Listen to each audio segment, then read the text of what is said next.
Muito bem, mais um episódio do Diagrama. Meu nome é Rogério Lionzo e nesse programa eu falei com o designer Rafael Bessa. A gente conversou sobre o projeto novo que ele lançou, chamado 148 Designers Respondem. E é um projeto que é o resultado de uma pesquisa que ele fez há uns meses atrás e que agora ele publicou num site. O endereço do projeto é 148designers.co e vale muito a pena olhar não só pelos resultados da pesquisa, mas também as considerações que o Rafael fez e também os links para textos e vídeos que ele sugere lá no site. Então vamos pro episódio? Bora nessa, vamos lá.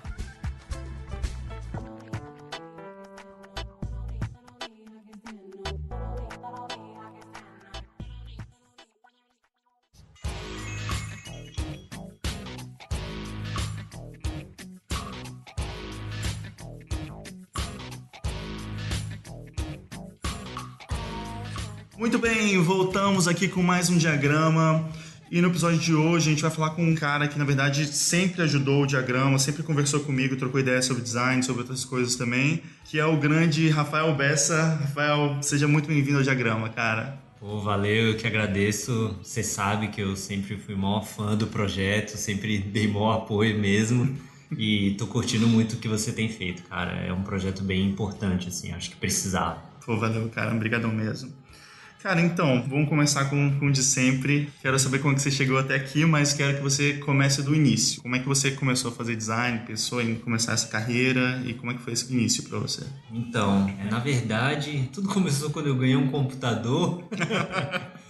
Bem no início mesmo. Mas é verdade, porque eu fui olhar o pacote Office que vinha, né, com o computador e tinha, né, Word para texto, né, PowerPoint para slides e tinha um ali front page, que era para fazer sites. E quando eu li que a definição era essa, fazer sites, tipo, para mim era alcançar algo muito distante, assim. Nossa, eu posso fazer um site? Eu também posso. Tem um programa no meu computador que dá para fazer isso. E aí eu comecei a fuçar muito as coisas, tentando achar. E descobri, né, GeoCities, CJB.net, fazia uns sites toscões, assim, mas estava aprendendo, né, na real. E aí tudo começou assim, foi assim que eu comecei a mexer em programas, assim, gráficos, né? Ainda não era o Photoshop, isso aí eu fui aprender depois, mas comecei a mexer com isso, escrever HTML, todas essas coisas, né? Era a época dos blogs também, todo mundo tinha um blog, daí eu fazia o design dos blogs da galera e tal, e isso me acompanhou por um bom tempo. Tanto que no ensino médio minha ideia era cursar publicidade, porque de tanto, né, mexer com coisa gráfica, comecei a perceber que nos anúncios tinha uma pegada assim de gráfico. Era bem o começo da internet, então tinha essa coisa também, né, de agência de publicidade fazia site também para as marcas. Então eu tinha essa empolgação com o lado visual, né, da coisa. E aí, por um tempo eu quis isso, mas depois também ensino médio, eu sempre fui muito, né, meio nerd, assim, cabeção em humanas, né? Gostava de história, de geografia e tal. E aí eu terminei o ensino médio querendo cursar sociologia, né? Isso era em Brasília, né? Eu nasci e cresci em Brasília. E aí eu tentei para o UNB algumas vezes sociologia, mas também fiz 1 ou 2 vestibulares enquanto estava no ensino médio, né? Mas não passei ainda, né? Geralmente no UNB o pessoal, né, faz cursinho, demora mais. E meus pais tinham a ideia de, depois que eles se aposentassem, de ir morar na praia. E aí eu tenho família por parte de pai e de mãe em Natal, no Rio Grande do Norte, no Nordeste. E aí já era o plano, vou me aposentar, vou morar na praia. E assim que eu me formei no ensino médio, meu pai se aposentou. E aí a gente foi para Natal, se mudou para morar em Natal. E chegando lá eu perdi o prazo do vestibular de sociologia. E eu falei, putz, e agora? O que eu vou fazer até o próximo vestibular? Daí meu pai falou, lembra que você queria publicidade um tempo? Faz publicidade na particular mesmo. E aí quando vier o vestibular da Federal, você tenta para sociologia de novo. E aí entrei na particular mesmo. E lá, o primeiro semestre são só as matérias que eu mais queria, né? Que é introdução à antropologia, introdução à sociologia, introdução à filosofia. metodologia científica. Então, nossa, eu até esqueci da sociologia. Tinha introdução à sociologia. É engraçado que é o oposto do que as pessoas normalmente querem estudar, né? Eu lembro que era assim, na minha sala todo mundo já... E também nesse curso era comunicação social, então era jornalismo e publicidade da mesma turma. E todo mundo já, pô, eu quero botar a mão na massa, quero ir pra parte prática, isso aqui é um saco. O que eu quero ler? Emile Durkheim. E eu lá pirando, cara, você nem tá ligado. São os 3 principais da sociologia. Mas tinha isso mesmo, né? Eu era o contrário da turma, assim. E aí acabei esquecendo, né, ciências sociais por um tempo, assim.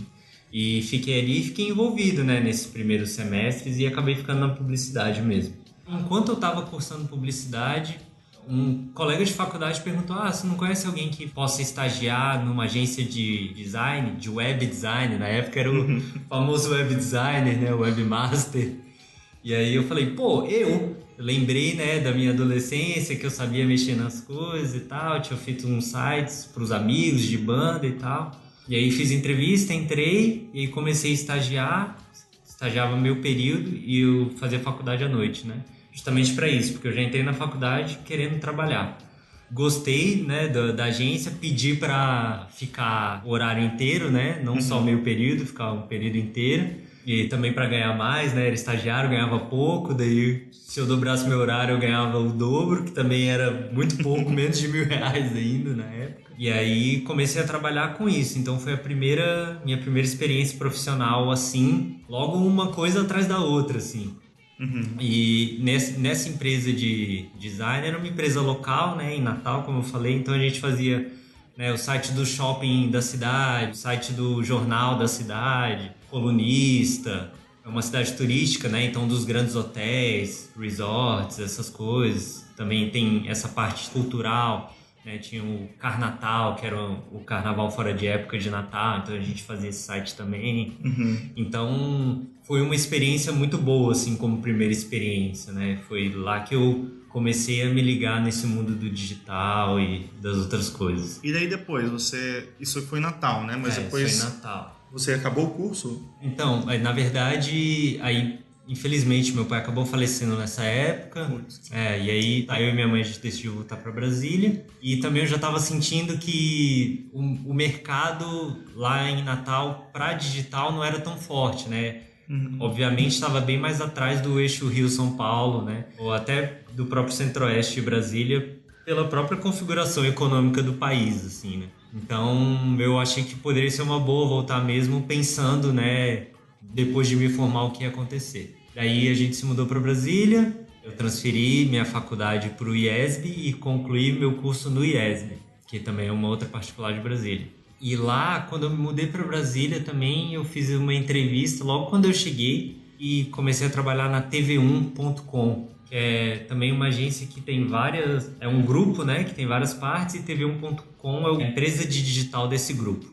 E aí lá também já outra realidade, né? São clientes do governo, né? A gente atendia bancos estatais, né? Ou de capital misto, a Caixa Econômica, Banco do Brasil. Eu lembro que o maior cliente era o Banco do Brasil. E se eu não me engano, essa operação em Brasília existia por causa dessa conta do Banco do Brasil. Era uma conta enorme, assim. Eu lembro que a gente fazia várias coisas, de banner, né? Até grandes campanhas, né, com hot site e tudo lá. E foi lá que eu conheci grandes amigos, o Eduardo Macedo e o Marcelo Bassu, que são pessoas que iam fundar comigo depois disso o Estúdio Cora, né? Eu trabalhei lá um tempo, depois acabei saindo para uma outra agência, a Latin Promo, na época. Depois essa Latin Promo mudou de nome e virou Nós Outros. Mas eu trabalhei lá também por pouco tempo e logo depois também fui para uma terceira, isso tudo em 2009. Assim. E lá todos os meus amigos da TV1, a gente foi junto para essa nova agência, né? E nessa nova agência, acho que a gente já estava meio cansado de trabalhar com digital, já não estava muito feliz com o processo, a gente já tinha um tempo de mercado, né, de experiência, e tem aquele sonho romântico do designer querer trabalhar com um gráfico, né, do digital. Quem é de digital sabe o que eu tô falando, que é aquela coisa de, né, fazer um material impresso, né, é tangível, você pega, né? Você toca o material e tem um romance, né, de ser a disciplina que fundou, né, o design gráfico. Então você fazer pôster, fazer identidade visual, essas coisas. Nessa ideia a gente resolveu sair e abrir uma coisa própria. E no período tinham vários estúdios, né? Tinha o Mopa também, que era o seu estúdio, mas vários outros, o Firmorama, o Alice, o Coletivo já era um estúdio estabelecido também.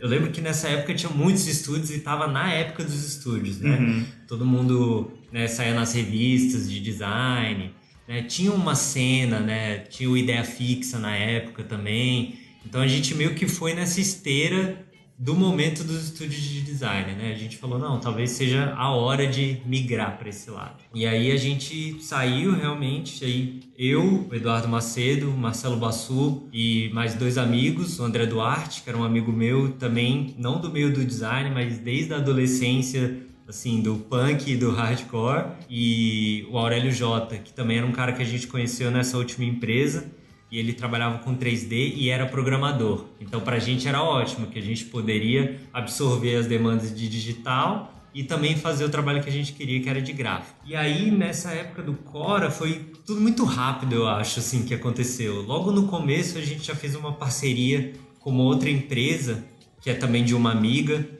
a Bianca Puglia. Ela tinha uma empresa de marketing e consultoria, era o Vida Marketing. Foi um dos nossos primeiros clientes e também foi nossa parceira. Ela já começou a passar muito trabalho pra gente. Porque até então, pra gente abrir o estúdio sem ter projetos, a gente pegou os nossos projetos pessoais, né? Uhum. Isso foi interessante, porque apesar de trabalhar com digital, todo mundo tinha um trabalho pessoal e era, né, cartaz. Eu fazia muito flyer para evento, para festa, né? Em Natal tinha uma cena muito grande de show, de festa, assim. Eu fazia esses cartazes e outro pessoal do estúdio também tinha seus trabalhos de ilustração, de 3D. Nessa época, todos os estúdios de design tinham uma parte de ilustração bem forte, né? Então a gente também tinha isso, fotografia e vídeo. Lembro que nessa época todo mundo meio que queria abraçar todas as disciplinas, né? Fazer tudo ao mesmo tempo. Isso mesmo. E aí a gente também foi nessa empolgação, assim, né? E a gente tinha tudo isso e foi isso que a gente usou para montar nosso portfólio. E aí foi engraçado que ao mesmo tempo que a gente começou a fazer os trabalhos para essa empresa amiga, a Vida, né, atendendo os clientes que eles tinham de marketing, que precisavam de projetos de gráfico, a gente começou a ter visibilidade também fora, né, para o resto do país. Meio também pelo momento, né, tem vários estúdios de design. E aí tem esse estúdio de design em Brasília também. É engraçado que o pessoal gostou dos nossos projetos pessoais, né, que era o que estava no portfólio. Uhum. Acho que foi numa questão de 1 ano, eu acho, assim, menos, até 6 meses, a gente saiu na Computer Arts Brasil, né, numa matéria sobre os espaços dos estúdios de design, né? E foi engraçado que a gente não tinha espaço físico na época, assim. A gente sempre se encontrava nos lugares, né? Um dos sócios, Edu Macedo, ele também era sócio de uma marca de skate de Brasília, Capital Skateboard. E aí a gente se encontrava muitas vezes no bancário, no setor bancário, que era onde o pessoal andava de skate, mas também tinha uma área assim de mesas, a gente ligava os computadores ali, ficava ali, ou ali no setor de Rádio e TV Sul, que era onde a gente tinha trabalhado pela última vez, e às vezes a gente sentava ali para almoçar e ficava conversando com o estúdio, sobre o estúdio, e às vezes a gente se encontrava ali mesmo, debaixo dos prédios, né, dos prédios comerciais, ligava os computadores ali, trabalhava e muitas vezes trabalhava de casa, né? A gente se reunia ali, conversava sobre os projetos, decidia, tomava as decisões, e em casa a gente trabalhava mesmo, né, nos programas e tal. Uhum. Nessa época a gente recebeu esse convite, né, da Computer Arts, e a gente falou, pô, mas a gente não tem espaço físico, né? Como é que a gente faz? Ela falou, tá, mas onde vocês se encontram e tal? Daí, a gente se encontra nesse lugar, pode ser isso? Daí ela falou, claro, é até bom que fica diferente. E aí a gente tirou as fotos onde a gente se encontrava, assim, mandamos pra ela e ela gostou muito. E é legal isso porque é uma coisa que na época até podia ser não tão comum, né? Mas hoje em dia, cada vez mais, a galera tá trabalhando remoto e tenta achar justamente esse tipo de solução para, né, funcionar uma empresa, assim. Não é mais uma limitação, assim, nessa questão de não ter um espaço físico, né? Muitas vezes é uma vantagem até para as empresas, né? Mas exatamente. É legal que já estava funcionando para vocês desde aquela época, assim. É, engraçado, né? Que pra gente era por necessidade, assim, e hoje a gente vê essa coisa do trabalho remoto, até dos escritórios de coworking, coworking, né? As pessoas que às vezes só fazem reunião lá e saem, né? Cada um trabalhando no seu lugar. É interessante isso. Mas aí, nessa época, como eu falei, a gente ganhou uma visibilidade, assim, começou a fazer vários trabalhos locais, assim, e a partir daí, as pessoas do estúdio começaram a receber propostas para trabalhar em outros lugares, né? E eu recebi uma proposta para ir para São Paulo trabalhar na RGA, que é uma agência gigante de digital, né? E também nunca imaginei que eles viriam pro Brasil, nem que eu ia receber uma proposta para trabalhar lá. Eles estavam começando o escritório e eles estavam precisando de um designer. E aí quem conversou comigo foi o Pedro Burneico. Ele estava lá na época, ele falou: "Não, acho que vai ser legal você vir. Seu trabalho é interessante, é diferente, acho que vai somar na equipe". E para mim era algo mais delicado porque eu teria que me mudar para São Paulo, né? E eu tinha um estúdio, né? Todo mundo tinha um estúdio, mas como eu falei, coincidiu de todo mundo meio que também já tá recebendo outras propostas e tudo, e a gente meio que falou: "Não, vamos tentar manter o estúdio cada um onde estiver, meio remoto, né?" Mas pouco tempo depois disso, assim, acho que uns 2 projetos aconteceram com a gente, cada um em um lugar, mas logo depois cada um focou na sua própria atividade, assim. E aí eu fui para São Paulo, me mudei para RGA. E, cara, a RGA, assim, foi o auge dessa trajetória profissional de digital, né? Porque, primeiro que é uma agência gigante, assim. E mesmo sendo uma operação nova no Brasil, com poucas pessoas, desde o começo a agência tem uma interação muito grande com a sede e com os outros escritórios ao redor do mundo. Para mim, de novo, foi um processo muito novo. Eu estava voltando a trabalhar com digital, né? Eu aceitei voltar a trabalhar com digital porque era uma empresa, né, muito inalcançável, mas voltei a trabalhar de uma maneira diferente, com outro processo, né, com uma abordagem que vinha também de fora, a cultura de fora era muito forte, os escritórios são realmente muito conectados, a gente ajudava o escritório de Singapura com clientes da Austrália, tinha uma cultura interna muito forte que eu nunca tinha visto em nenhum dos outros lugares de digital que eu tinha trabalhado, né? E você ter uma postura mesmo de cultura interna, né? Então eles têm uns projetos internos, RGA University, que as pessoas dão palestras, né, sobre outras coisas relacionadas ou não ao trabalho. A gente sempre tinha conferência com o pessoal de fora. Como era uma operação nova no Brasil, no começo a gente sempre tinha que aprovar as coisas com o pessoal de Nova York da sede. Então tinha aquela coisa de falar inglês também. E aí, como essa operação abriu no Brasil, muitos brasileiros que estavam em Nova York falaram: "Pô, vou para RGA do Brasil", né? Falaram: "Estamos tendo filho, é a chance da gente voltar para a terra, né? Vamos voltar para o Brasil e continuar trabalhando na mesma empresa". Já tinha essa ligação internacional muito forte. Isso eu notava que era muito forte na agência. Além de, claro, né, tá morando em São Paulo, é uma outra cidade, outra cultura. Pra gente que vem de Brasília, também é um choque, né? Porque Brasília é diferente de qualquer coisa, né, que exista.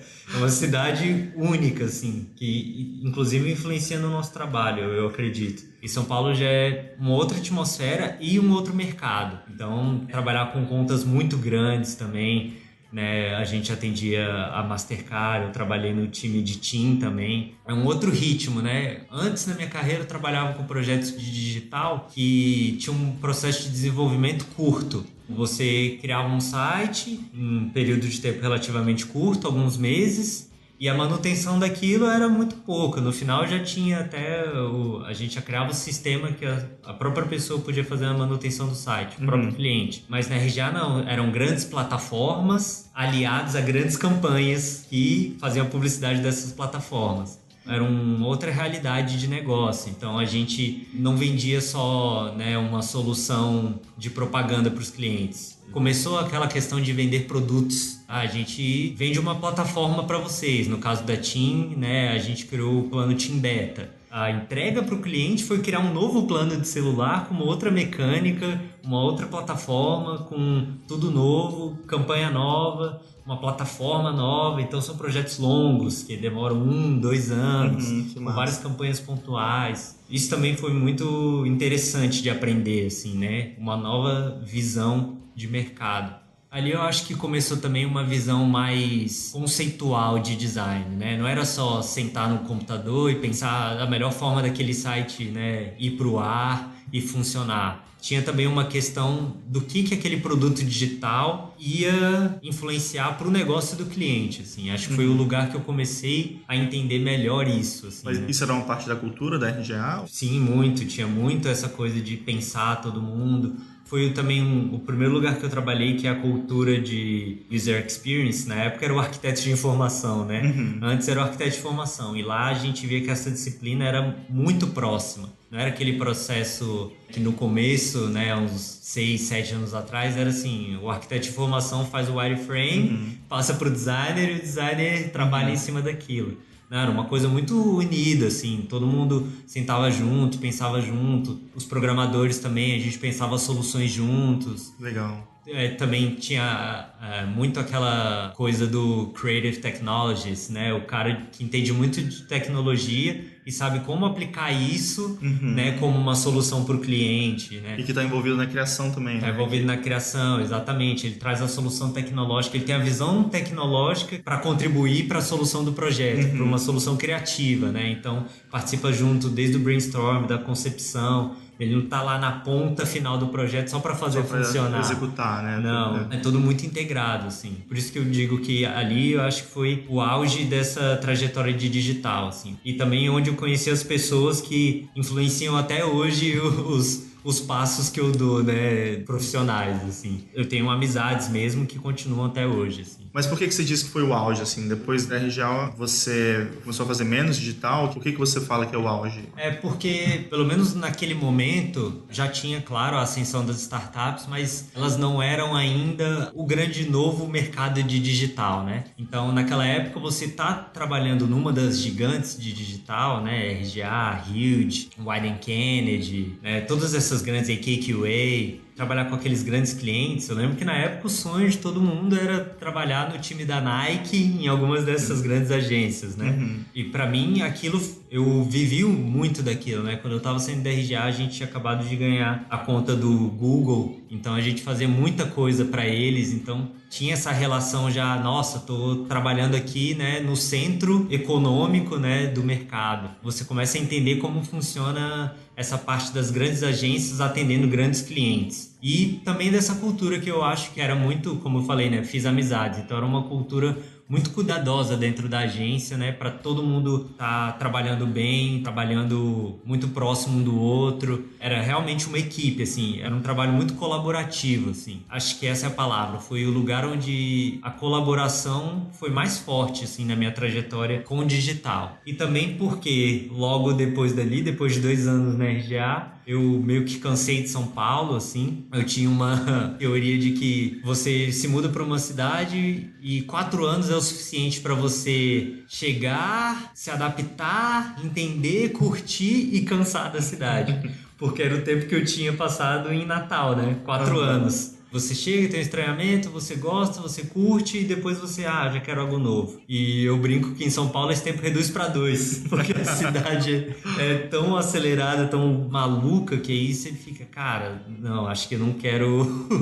acho que já deu meu tempo aqui, tá ligado? Acho que tá bom. Tem isso muito também, o ritmo de publicidade, apesar de ser uma agência de fora, ainda tem o ritmo de publicidade que marca, né? Tem a cultura dos clientes. Então, isso influenciava um pouco também. E eu queria ir para um lugar mais calmo também. Eu já estava morando com a minha namorada, que hoje é minha esposa, e a gente já estava nessa ideia de vamos para um lugar mais tranquilo. E ela é do Sul, ela é de Joinville, e a gente gosta muito de Curitiba. Inclusive a gente se conheceu em Curitiba num show, e a gente tem muitos amigos em Curitiba. E a gente falou, talvez ir para Curitiba seja uma boa ideia, né? Com essa experiência que eu tive na RGA, eu me sentia mais confiante de ir para uma outra cidade com um mercado um pouco menor. E aí a gente resolveu se mudar para Curitiba.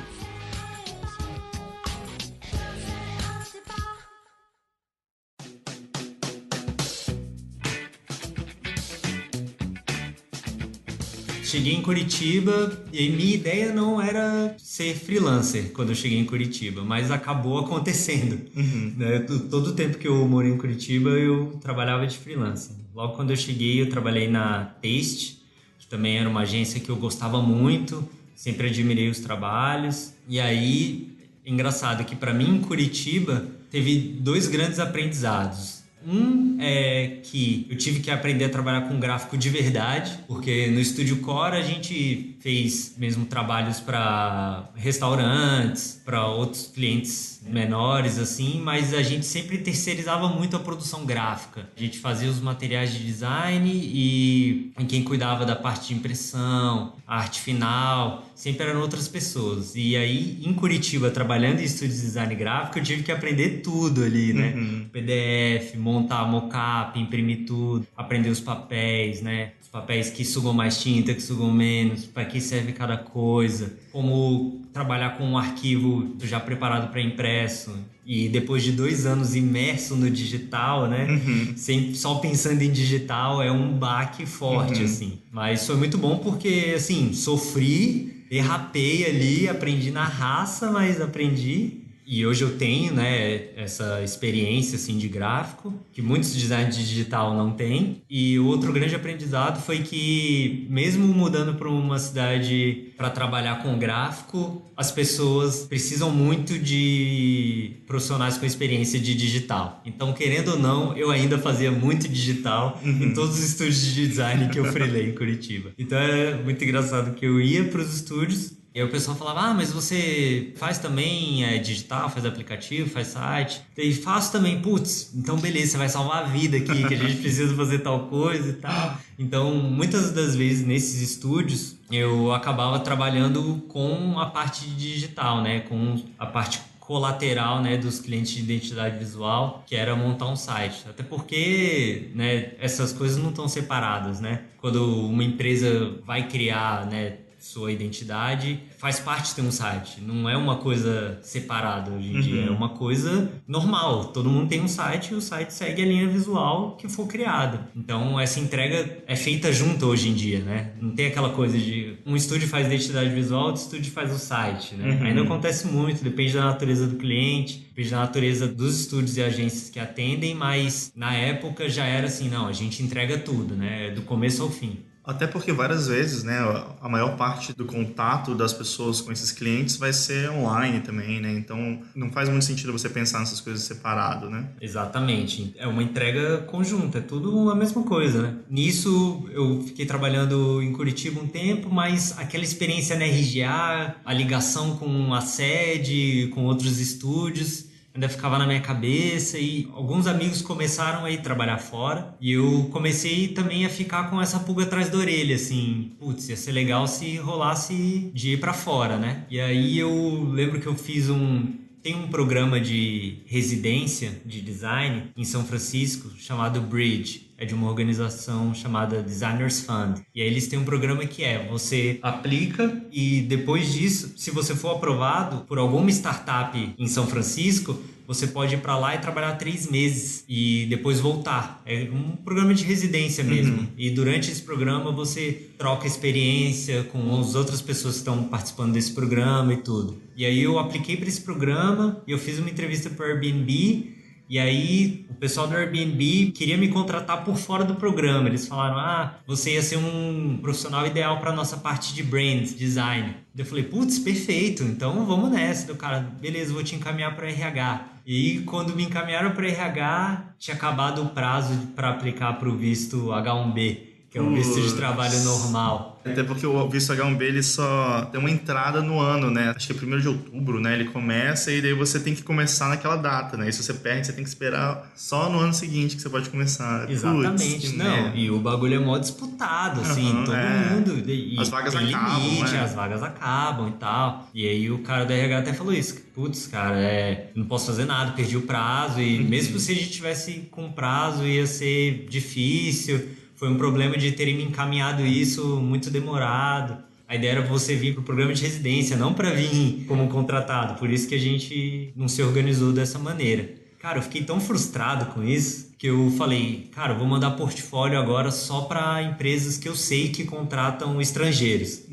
E aí, Boa estratégia. Eu falei, cara, onde tem brasileiro trampando? Todo brasileiro que eu sabia, assim, que tinha ido pra fora, até o pessoal dessa época dos estúdios, ou o pessoal que eu já tinha trabalhado, agências que eu já sabia que contratavam brasileiros, grandes estúdios e tal, fui mandando. E fiz várias entrevistas, assim. Eu lembro que fazia muitas entrevistas por Skype, tava sempre fazendo, mas nunca nada desenvolvia. Até que eu recebi um e-mail seu, inclusive, falando, pô, cara, legal que você mandou aqui pro estúdio, a Aruliden, e você falou que você tava, no momento, você tava liderando a equipe de gráfico, né? Que é um estúdio de design de produto. E que talvez teria uma vaga para fazer um freela, né? E aí eu falei, putz, aceito na hora, né? Vamos lá. Daí a gente fez o corre do visto, assim, numa loucura, assim, porque já era pro mês seguinte. E aí eu vim, né? Vim para Nova York para freelar, fiquei 3 meses. E aí te conheci, né? Eu só conheci o seu trabalho pelo Estúdio Mopa. E aí eu achei essa experiência foi muito interessante para mim, porque em pouco tempo a gente trabalhou com uma variedade muito grande de projetos. Eu lembro que deu para fazer site para uma marca dinamarquesa de objetos de decoração. Deu para trabalhar com escola só de mulheres de Nova York, fazendo fotos, né, fazendo um material gráfico. Foi bem intenso mesmo, né? A gente conseguiu fazer bastante coisa, né? Porque foram 3 meses, né? Foram 3 meses só e eu lembro que fiz 3 ou 4 grandes projetos. E eu lembro que para mim foi o auge, porque aquela ideia romântica de trabalhar com identidade visual, fazer um restaurante, aconteceu que a gente fez identidade visual para um restaurante que até nem existe mais, que era um restaurante do Brooklyn, né, uma identidade pensada com a estética do Brooklyn, fizemos um cardápio, pensamos marca, identidade, guideline, até alinhado com o material do lugar, a arquitetura, né, os talheres, tudo muito bem pensado, assim. Eu lembro que na época eu pensei, nossa, foi muito legal o projeto, né? Porque eu lembro que até os arquitetos, né, que estavam fazendo um lugar, depois ficavam olhando a identidade que a gente fez, também para buscar inspiração, e às vezes ficavam mostrando o projeto deles pra gente, para ver se estava alinhado com o direcionamento da marca, né? Coisa que a gente não tá tão acostumado, assim, né? E é legal fazer uma coisa que se estende também, como você falou, pro espaço também. Foi muito legal, cara. Pra mim era muito novo. Nunca tinha trabalhado assim com outros caras, né, com os arquitetos, com o pessoal do design de interiores. Pra mim, nesse ponto foi o segundo auge, né? Foi o auge do design gráfico, né? Que era o que a gente sempre romantizava, né? De tipo, quero fazer a identidade de um restaurante do Brooklyn. E a repercussão também foi muito massa, né? Saiu no Fast Co, né? Na Fast Company. Acho que todos esses projetos que você participou foram, assim, projetos que deram muito certo, assim, também, né? Que foram projetos com muita visibilidade, assim, na indústria deles, assim, pro escritório, assim. Então, eu acho que, assim, foi, sei lá, 3 meses abençoados ali que, né, acertamos 3 golaços ali. E aí, voltei pro Brasil já também com essa cabeça, putz, curti muito ter ficado fora, mesmo por pouco tempo, e também era verão, né, então a cidade é animal, né, tipo, cidade no verão não tem como, achei muito foda, daí falei, putz, queria voltar. Mas voltei para Curitiba e continuei, né, também freelando nos estúdios, naquele mesmo ritmo, e eu lembro que nessa época começou também a aparecer um esquema interessante, que é a economia no Brasil já começou a dar uma balançada. E aí eu lembro que as agências de digital do Brasil estavam chamando muito freela, porque não estava sendo mais interessante contratar. Então eles estavam terceirizando muito trabalho. E aí eu comecei a fazer vários trabalhos também de digital para agências de São Paulo, assim. E nesse tempo eu fiquei, depois que eu voltei de Nova York, em 2014, eu fiquei muito nessas duas coisas, assim, freelava para alguns estúdios em Curitiba e freelava para algumas agências em São Paulo, né? E aí no final, na verdade no começo de 2016, inclusive eu tava em São Paulo, tava fazendo um freelancer alocado lá, de novo o escritório, né, aqui a Aruliden entrou em contato de novo falando, pô, você teria interesse de vir para cá, só que dessa vez por um período maior, vim como full time? Eu falei, putz, claro, né? E aí também foi outra correria de visto, outra loucura. E aí agora, dessa vez, com mudança, cara, vender todas as minhas coisas, todos os meus móveis. O que eu vou fazer? E aí também outra loucura. Mas também, cara, aceitei na hora e falei, vamos nessa. Vou voltar de novo, finalmente, para Nova York.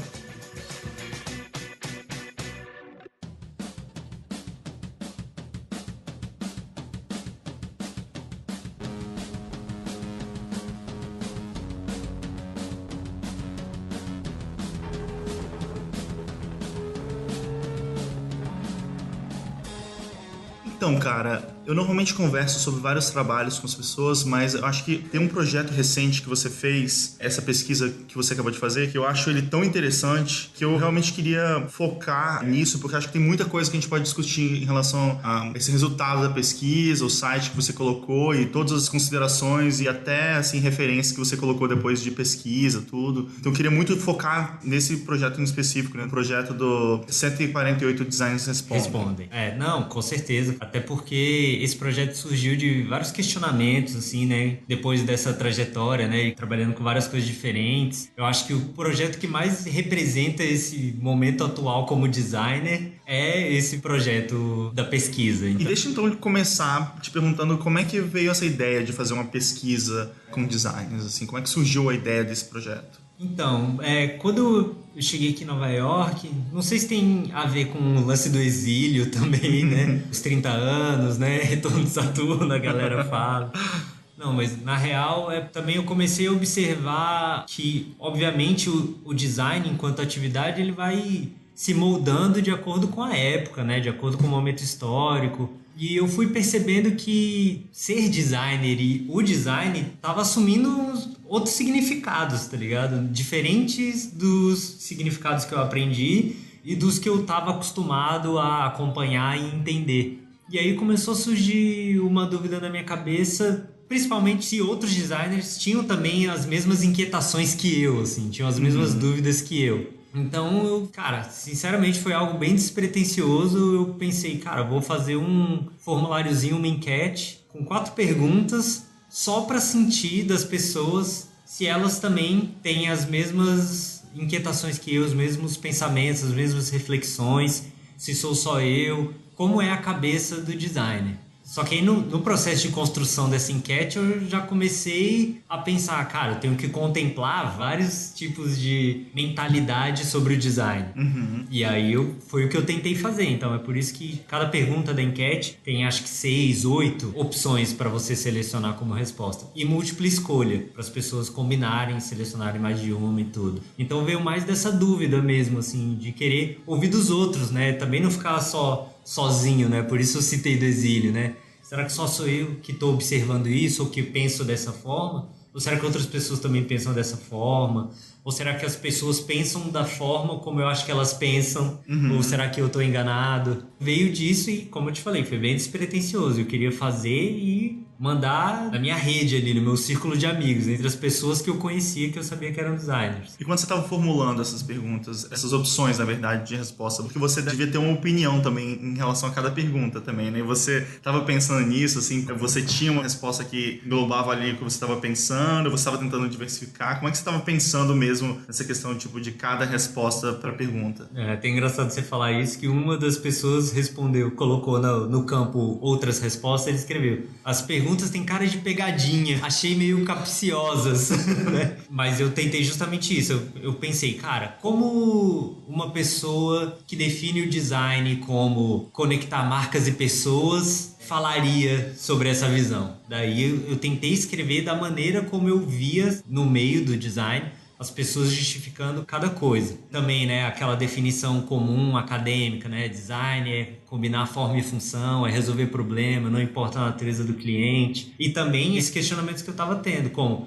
não, o cliente para o qual eu trabalho é importante também no meu processo de design, não é um processo neutro. Então eu tentava colocar isso. Então tem um pouco dos dois. Eu tentei contemplar várias visões, mas tentei colocar também as minhas opiniões, né? Mesmo que seja tipo, vocês pensam assim e as coisas que eu também penso. Pra, de novo, ver as pessoas que concordavam ou não comigo. E daí, uma coisa muito legal é que você não só apresentou simplesmente esses números de voz para as pessoas, né? Mas você fez um site, né? Que tem tudo isso mastigado, né? Assim, de uma maneira bem fácil das pessoas entenderem. Você até colocou também porque tinha uma opção também das pessoas marcarem uma coisa que não estava contemplada nas respostas, né? Botar um outro e escrever, né? E você listou isso também, botou todas as respostas no site. Então acho que você montou isso de uma maneira bem fácil das pessoas terem essas respostas também e também começarem a pensar a mesma coisa que deve ter acontecido com você quando você recebeu, né? Mas então como é que foi isso? Como é que foi esse resultado para você quando você recebeu as respostas, assim? Primeiro de tudo foi o número de respostas, né? Eu não imaginei, eu achei que, sei lá, 20 pessoas iam responder, 30 pessoas eu já estaria ótimo, assim, né? Falei, putz, beleza, já dá para entender mais ou menos, né? Como as pessoas ao meu redor também pensam sobre design, o que elas estão questionando ou não. E, cara, deu, tipo, quase 150 respostas. Assim, no meio do caminho, eu já comecei a divulgar em outros lugares, né? Divulguei no grupo do Facebook do Tipocracia, né? Mandei para uns grupos de designers que eu participava também, para ampliar as respostas, e foi aí que eu comecei a interpretar o projeto como uma coisa um pouco mais séria. E depois que veio todas as respostas e as coisas que as pessoas escreviam, as referências, né? O campo outros, como você comentou, eu falei, putz, na real tem um material bem rico na minha mão e, cara, eu tenho que divulgar, e na minha cabeça era, eu preciso divulgar 100% das informações que eu recebi, porque são poucas perguntas, né? São só 4. Então, quanto mais eu disponibilizasse, mais interessante ficaria. E o interessante era justamente isso, que as pessoas vissem todas as variações de tudo, né, que eu recebi. E também eu fiz questão, assim, de estados, colocar as pessoas que moram fora, a cidade de quem mora fora, né, especificar, deixar claro, tentar botar o máximo de informação possível. Então, vamos fazer o seguinte, cara. Eu queria pegar essas 4 perguntas e a gente conversar um pouco sobre cada uma delas, assim, porque eu acho que elas geram discussões bem interessantes, cada uma, né? Sim. Então, a primeira, você perguntou qual o propósito principal do seu trabalho como designer. E daí a gente tem aqui 91 pessoas responderam resolver problemas. Não importa qual a natureza do projeto ou a área de atuação do cliente. Vejo o design como resolução de problemas envolvendo forma e função. Em segundo lugar, com 47 votos, vem estética. Minha prioridade é tentar alcançar um resultado visual interessante, sem perder de vista o objetivo do projeto. E com 45 votos, o terceiro foi conectar marcas e pessoas. Acredito que o design deve ter um embasamento estratégico para ajudar o negócio do cliente. Você depois até começa a fazer uma análise sobre essas respostas, né? E você comenta sobre um pouco dessas questões, né? Então eu queria que você falasse um pouco primeiro dessa questão mesmo, do propósito do designer, assim. O que você sentiu dessas respostas e você sentiu que era uma coisa mais ou menos que você estava esperando em relação ao que as pessoas estavam pensando? Na verdade é interessante, né, que essa resposta primeiro lugar, né, que é resolver problemas, não importa a natureza do projeto, né, design é resolução de problema envolvendo forma ou função, eu coloquei com 2 objetivos. Um é ter uma resposta mais neutra, que é a resposta mais comum, mais objetiva, e também perceber se as pessoas se incomodavam ou não com a natureza do cliente ou do segmento, se havia um desconforto ou não com isso. Mas eu acho que foi mais interpretada como a resposta certa é essa, sabe? Eu acho que por isso ela acabou ganhando tantos votos, assim. Ela foi a mais escolhida de todas. Mas como eu comecei a explicar, eu tento fazer umas considerações sobre as respostas, e lá eu comento que talvez também tenha a ver com a própria maneira como o design é ensinado como teoria, né? É ensinado que o design deve ter uma neutralidade. Ele é resolução de problemas, tem uma herança do funcionalismo, né? Ele resolve função. Tanto que a questão entre design é arte ou não tem a ver com isso, né? O design não é arte porque o design tem uma função. Ele tem uma função a cumprir, né? A arte não, a arte é expressão, né? Você se expressar, diversas formas de expressão. Eu acho que tem um resquício, sim, da maneira como o design é ensinado, da maneira como a gente se acostumou a compreender o que é design. É, bem aquele texto da Beatrice Ward, né, que é sobre o esquema do Goblet, né, do design ser uma taça transparente que serve só para honrar o conteúdo, mas ela deve ser quase que invisível ali, né? Exato. Eu acho isso muito interessante, assim, também porque é uma visão meio conflitante depois com essa coisa meio pós-modernista de ter uma expressão pessoal, né, o designer como autor, e várias questões depois que surgiram mais, né, nos anos 80 e 90, né, com David Carson, Emigré, Eval Brody, várias pessoas que começaram a para ser talvez porta-vozes desse tipo de design e desse tipo de pensamento. E eu acho bem interessante que, assim, até hoje a gente ainda tem um pouco essa questão meio, como você falou, acadêmica, né, voltada mais pro modernismo, e o design tem que ser neutro. Você falou assim, é uma cartilha, o design tem que responder isso, né? Apesar de eu achar que talvez várias dessas pessoas não façam tanto isso, ou se você perguntar o designer preferido delas, assim, você vai ver que várias desses designers são pessoas super expressivas, né? Exatamente. Então eu acho bem interessante. E, na verdade, a segunda resposta também me chamou muita atenção, porque 47 pessoas falarem que a prioridade delas como designer é a estética, né? É uma coisa também que me chama muito a atenção. É quase que uma coisa que as pessoas normalmente criticam, né? Assim, de o designer ser simplesmente uma capa ali, né? Que você faz toda a coisa funcionar, mas depois você só coloca uma capa ali de uma coisa bonita, assim, né? E as pessoas marcarem isso, assim, como objetivo de design, eu acho uma coisa bem interessante, assim. Eu acho que fala um pouco disso também, né? Assim, a principal motivação, talvez, dos designers hoje em dia seja essa coisa de fazer uma coisa legal, como você tinha falado antes, uma coisa pra empresa X, Nike e tal,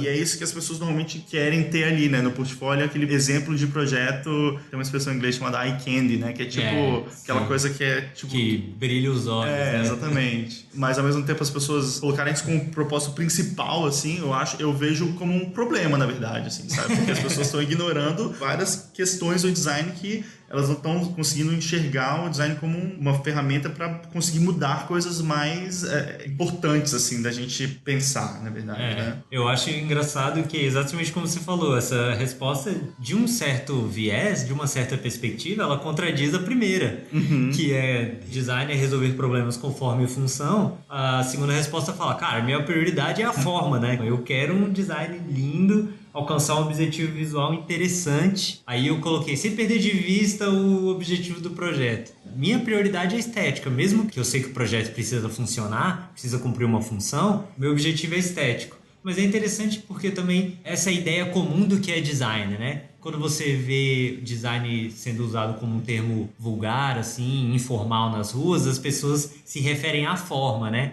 Olha, esse carro é legal, ele tem um belo design, né? Olha o design desse óculos, né? As pessoas se referem a essa parte. E é interessante que os profissionais que sabem que o design não é só isso, também assimilem essa visão, mesmo que a motivação das pessoas para entrar no design seja isso, né? Putz, quero fazer coisas bonitas, vou cursar design. Porque rapidamente você descobre que design não é só isso, né? É engraçado que essa seja justo a segunda. Também na época onde começou o design de experiência, que é outra coisa, não é estritamente visual. Também é o por trás, é justamente a engenharia da coisa, né? Se eu faço um produto, né? Como esse produto funciona? No design de produto físico tem muito isso, né? Ergonomia, como você segura o objeto, como você senta na cadeira. Tudo isso tem a ver, não é só a forma, né? E é engraçado que logo depois da primeira pergunta que fala que é forma e função, vem a gente falando, cara, mas o meu objetivo é a forma. E daí na terceira também tem uma outra coisa que eu acho bem curiosa também, né? Que é essa questão já de linkar as marcas com o trabalho, né? Que daí já entra uma questão bem mais comercial também, né? Conectar marcas e pessoas. Eu acredito que o design deve ter um embasamento estratégico para ajudar o negócio do cliente. Então, tá enxergando o design também como um serviço de trabalhar para as marcas para alcançar as pessoas, né? Que levanta várias questões também, né? Sim. Que você também depois, na sua análise, acho que você pensou bastante nisso e colocou vários textos relacionados a isso, né? Eu acho que essa foi a resposta que eu acabei falando mais, né? Eu não queria escrever muito porque eu sabia que ia ser difícil para ler e eu sei que eu colocaria muitos links depois, então eu não queria deixar o site mais longo do que ele já é, que ele é muito longo. Mas é engraçado porque eu até vejo uma ligação entre essa resposta conectar marcas e pessoas com a resposta anterior da estética. Porque como você falou, muita gente tinha aquele sonho de quero trabalhar com a Nike. Muita gente digital, principalmente. Quero fazer um projeto para Nike. Então, essa glamorização vem muito da parte estética, porque o apelo visual de todo o universo Nike era uma referência, né? Sempre foi uma referência. Então as pessoas queriam fazer parte daquilo. Pô, eu quero desenhar com essa excelência visual. E eu acho que é engraçado que depois que as pessoas chegam nesse ponto, começam a trabalhar, né, com grandes empresas que atendem grandes marcas, elas começam a ver que não é só isso, né? Que tem um marketing por trás. E aí eu acho muito curioso como as pessoas assimilam a visão do marketing de uma maneira tão natural. que para mim se transmite nessa resposta, conectar marcas e pessoas. Eu vi muitos portfólios que as pessoas falavam assim: meu nome é fulano de tal, eu sou um designer, um diretor de arte, apaixonado por conectar marcas e pessoas. Eu fico pensando, cara, o que é ser apaixonado por conectar marcas e pessoas? Então o cara fica pensando mesmo, tipo, putz, se eu fizer isso, a pessoa vai olhar pra marca e falar: cara, essa marca resolveu o meu problema, eles são demais. Eu até entendo que as pessoas podem ver uma ação específica. Eu lembro que tinha os blogs de publicidade, até o próprio Brainstorm 9, que as pessoas ficavam: olha, que ação sinistra, a marca tal fez tal coisa, que as pessoas se engajaram, participaram, e isso viralizou, e agora agora a marca ganhou uma atenção de todo mundo, gerou, né, reportagens e tal. Mas de você ter esse entendimento, para você assumir isso como sua visão de design, como seu propósito como designer, eu acho no mínimo problemático, sabe? Uma coisa é você entender, por exemplo, se você está resolvendo um projeto comercial, que o problema que você quer resolver é de negócio, ele tem um objetivo comercial, é óbvio que você tem que entender um pouco de marcas, de mercado, de marketing, de objetivo de negócio. Aquela velha história, né? Quando você tem um estúdio pequeno. No Core acontecia isso. O cara vinha falando: cara, eu preciso fazer um site. Mas a gente olhava a identidade dele e falava: cara, mas essa identidade não combina com o seu posicionamento. Então a gente tem que fazer uma identidade que reflita o seu posicionamento e depois a gente faz um site. Aquela coisa, né? O designer também tem essa responsabilidade, né? De falar: cara, o projeto que eu vou fazer para você não vai resolver o seu problema se o contexto não mudar. Uma coisa é você entender isso. Outra coisa é assimilar isso como a própria definição de design, como o seu próprio propósito como designer. Sendo que o design é muito mais amplo que o design comercial. Então você está assumindo que o design de fato é trabalhar para marcas, esquecendo todas as outras possibilidades. O design editorial, o design educacional, trabalhar com outros problemas a serem resolvidos. Eu achei interessante essa resposta, acabei fisgando mais ou menos o que eu queria, mas é de se pensar, né, eu acho. E eu acho que é interessante também pensar que a gente estava começando agora esse esquema de o sonho quando eu era mais novo era trabalhar para Nike, assim, né? E é muito doido isso, pensar que talvez a maioria das pessoas que estão estudando, estão começando, que estão na área, o sonho das pessoas é trabalhar para uma empresa gigante que vai fazer um trabalho mega comercial, mega... É como se fosse um aluno que está estudando direção de cinema querer fazer um Transformers, assim, sabe? Assim, e é engraçado porque é raro você pensar assim, pô, mas quem tá tentando fazer uma coisa diferente, quem tá tentando repensar até o que deve ser uma identidade, o que deve ser uma maneira que uma marca deve se comunicar e falar com as pessoas, ou então como trabalhar fora do circuito de marcas e como é que o designer pode também atuar de outras formas, entendeu? Sim. Eu acho que são questões que seriam muito mais interessantes de pessoas novas e pessoas que estão na faculdade estarem se perguntando, né? Sim. E acaba sendo quase que totalmente ignorado, assim. E acho que isso me chama muita atenção, assim, que, de novo, mostra um pouco dessa dependência, principalmente agora, assim, tem muita essa questão de cobrança de resultado, tem muitas questões também que eu acho que o design tá passando que acabam impedindo um pouco das pessoas pensarem, né? E eu me incluo nisso também, assim, um pouco mais esse tipo de coisa que eu acho que ia ser legal as pessoas estarem discutindo. Menos sobre, tipo, redesign da marca X da empresa Y, sabe? Assim, eu acho que isso virou coisa que todo mundo tá louco pra falar e criticar, mas acho que talvez a gente devesse conversar até coisas mais básicas ainda, assim, né? Tipo, por que todas essas empresas precisam se comunicar dessa forma, sabe? Exatamente, e até outra coisa que também com certeza influenciou muito essa resposta, que é essa questão do design estratégico, né? Como você falou, tem também essa coisa, eu não posso chegar para o cliente e convencer ele que ele precisa de um design se eu não mostrar um resultado. Ele tem que entender que aquilo vai ter um retorno para ele, para o negócio dele. E aí veio esse lance do design estratégico, né? Que já tem uns bons anos, né?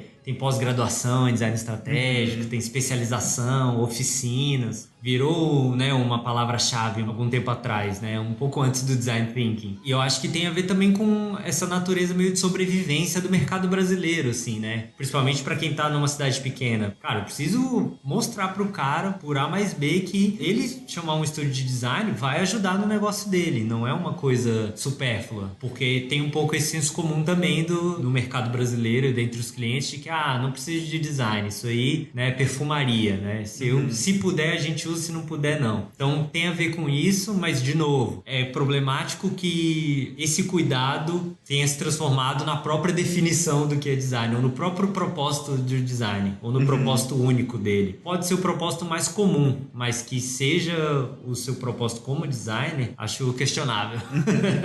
Cara, e passando então para a segunda pergunta, qual o maior obstáculo para a sua atividade enquanto designer? Então vou ler também as 3 primeiras aqui. 85 pessoas marcaram rasa cultura de valorização do design dentre os clientes. 58 pessoas marcaram falha o processo organizacional e profissionalismo dos estúdios e agências. E 49 pessoas marcaram más condições de trabalho, hora extra, salário e benefícios. Vamos lá. Assim, eu acho que não é muito surpresa a primeira resposta, né? Rasa cultura de valorização de design, né, dentro dos clientes, né? Isso é uma coisa que sempre foi uma questão muito falada, né? E site tipo Client from Hell, que as pessoas ficam contando a história de clientes e besteiras que clientes falam e tal.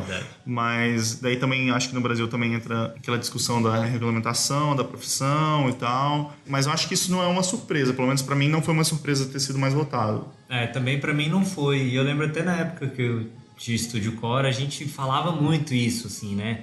Os principais obstáculos do estúdio são a rasa cultura de valorização do design entre os clientes e a pouca educação visual, né, do brasileiro, que hoje eu vejo que é uma resposta elitista, né? É muito, eu sei o que é bom design e vocês não. Sendo que hoje eu tenho o entendimento e a convicção de que é possível fazer design para vários públicos, de diversos segmentos, de diversas formas, se você souber a melhor maneira de desenhar isso, de desenhar esse projeto, inclusive esteticamente. Mas essa rasa cultura de valorização realmente para mim é como a resposta da pergunta anterior, né, de resolver problemas. É o que todo mundo que trabalha com design acaba tendo que batalhar, que é convencer as pessoas de que design é importante, né, de que design tem uma função importante.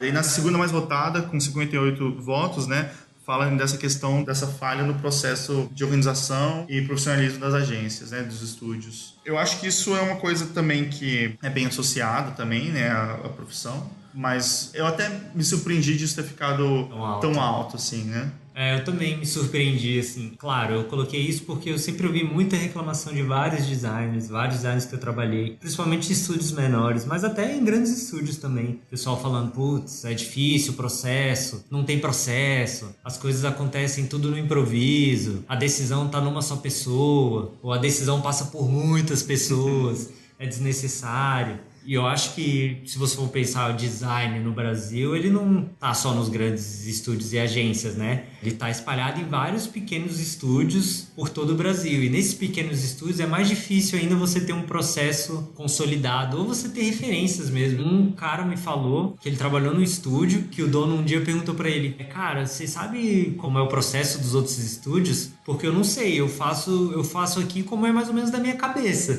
Eu não sei como funcionam outras coisas. Eu saí da faculdade e abri meu estúdio. Agora a gente tem 50 pessoas e eu faço do jeito que eu acho que deve ser. Então eu acho engraçado que isso contrasta um pouco com a outra resposta de conectar marcas e pessoas e do embasamento estratégico, que é aquele lance, ao mesmo tempo que essa questão do design e gestão, né? O design para negócios, o designer empreendedor, ele é meio casa de ferreiro e espeto de pau, né? Que você fala para o cliente como ele deve agir para ser bem-sucedido, mas internamente a sua própria empresa tá meio ruim das pernas, né? Você não resolveu como melhor trabalhar. Mas eu acho que isso tem a ver também com um caráter meio improvisado do designer no Brasil também. Nem todo mundo fez faculdade, e mesmo que faça faculdade, talvez a formação é meio a desejar, é uma disciplina muito nova. Cada universidade trata de uma maneira. Na UNB é desenho industrial, em outra federal pode ser design visual. Às vezes você estuda design de produto junto, às vezes você não estuda. Às vezes o curso puxa mais para artes visuais, às vezes o curso puxa mais para engenharia, para arquitetura. Então eu sinto que é a própria questão da maturidade do design no Brasil, assim, que querendo ou não é uma coisa muito nova. A gente teve os pioneiros mesmo, o Alexandre Vonner, o Aloysio Magalhães, mas ainda assim é uma coisa nova e, de novo, para o próprio mercado, para os clientes, eles ainda não veem como parte essencial. Muita gente que precisa de um logo numa cidade pequena, fora do eixo Rio-São Paulo, eles vão para uma agência de publicidade pedir esse logo. Eles não vão para o estúdio de design, eles nem sabem que existe escritório de design. E algumas cidades nem tem escritório de design mesmo. Em Natal, no Rio Grande do Norte, onde eu trabalhei, eram pouquíssimos os estúdios de design que eu tinha conhecimento. Todo o trabalho de design era absorvido pelas agências de publicidade.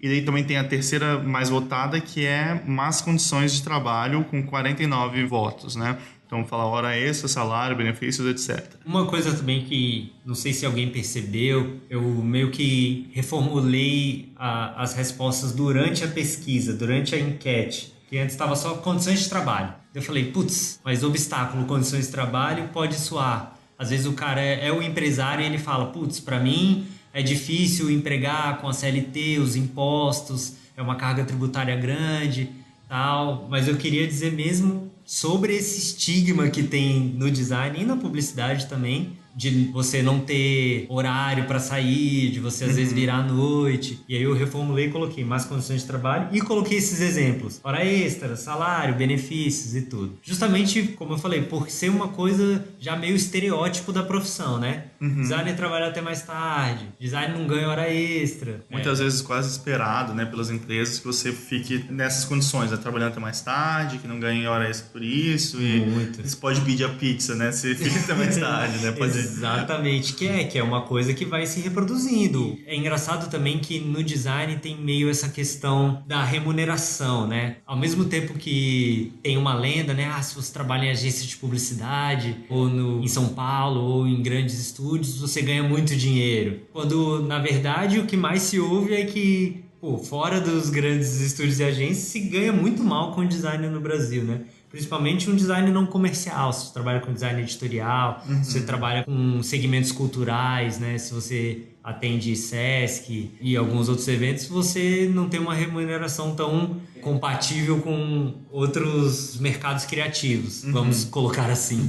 E aí eu imaginei que essa resposta, inclusive, estaria mais alta, assim, porque, cara, é inegável que no Brasil a gente está vivendo, né, cada vez mais um questionamento sobre as leis trabalhistas. Se vale a pena, se não vale, se a gente deveria flexibilizar, se flexibilizar é positivo ou é negativo. Mas o design sempre foi vanguarda na flexibilização, né? Sempre pro designer, ele já está acostumado a trabalhar em regimes diferentes dos regimes convencionais. Eu esperava que haveria mais descontentamento com isso, mas de novo isso volta para a questão da naturalização mesmo. O pessoal acha, não, tranquilo, eu não me importo. O que eu observei muito na minha trajetória e o que eu ouço de outros designers é que a gente tem muito pouco direito de escolha sobre o nosso tempo livre, né? E eu acho que às vezes acontece até uma coisa pior, que acontece quase que uma glamorização dessa questão de ficar até mais tarde, né? Eu já vi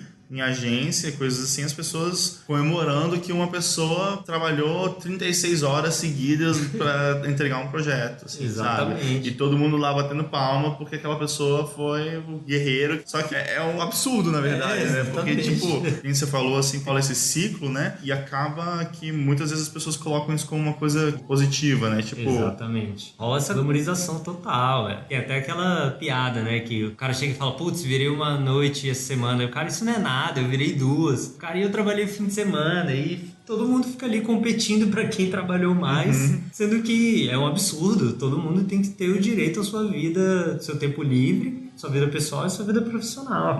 E o que eu venho notando cada vez mais é a mistura de ambas. O cliente tem o seu WhatsApp, não existe horário, né, comercial mais. Você tá pronto qualquer hora. Tem esse lance agora do trabalho remoto, que realmente para pessoas que têm uma remuneração acima da média e um capital cultural, né, para entender essa mudança de forma positiva, pode ser realmente benéfico. Mas para a grande maioria, o trabalho remoto é você simplesmente quebrar a parede entre vida profissional e vida pessoal. Você está na sua casa com seu filho, alguém te liga e fala, cara, pode entrar no conferência agora? Rolou um problema com o programador, vamos conversar. E você tem que ir lá agora porque essa barreira já foi quebrada no contrato. Você é um trabalhador remoto. Então, eu acho perigoso isso. Eu acho que a evolução é justamente no contrário, assim. O Brasil até tem uma carga horária acima de vários outros países né, similares, né, que trabalham 40 horas por semana, a gente trabalha 44, e a ideia é que a gente continuasse avançando, redução da jornada sem redução do salário, pelo contrário, né, o Diese diz que o salário mínimo base seria cerca de 3 mil reais, porque se você parar para pensar faz sentido, porque é um aluguel no Brasil, né, para você ter uma vida, né, mais ou menos digna, seria mais ou menos por aí para cima, né?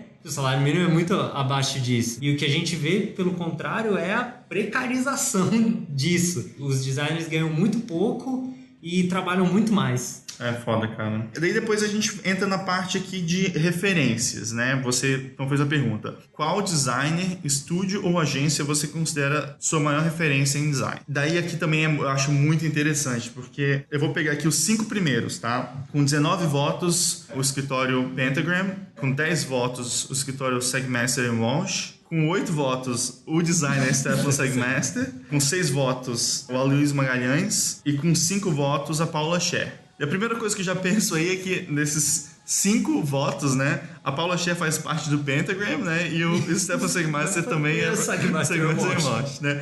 Então, assim, dos 5 respostas com maiores números de votos, estão distribuídos ali em 2 estúdios, né, que são de Nova York, e a Pentagram começou em Londres, mas tem ao redor do mundo também, né, em Nova York também. E daí a gente tem o Aloysio Magalhães, né, que aqui foi o primeiro designer brasileiro que apareceu aqui na lista, né. Então isso já me chamou a atenção. A maioria das pessoas botou como referência designers de fora, né.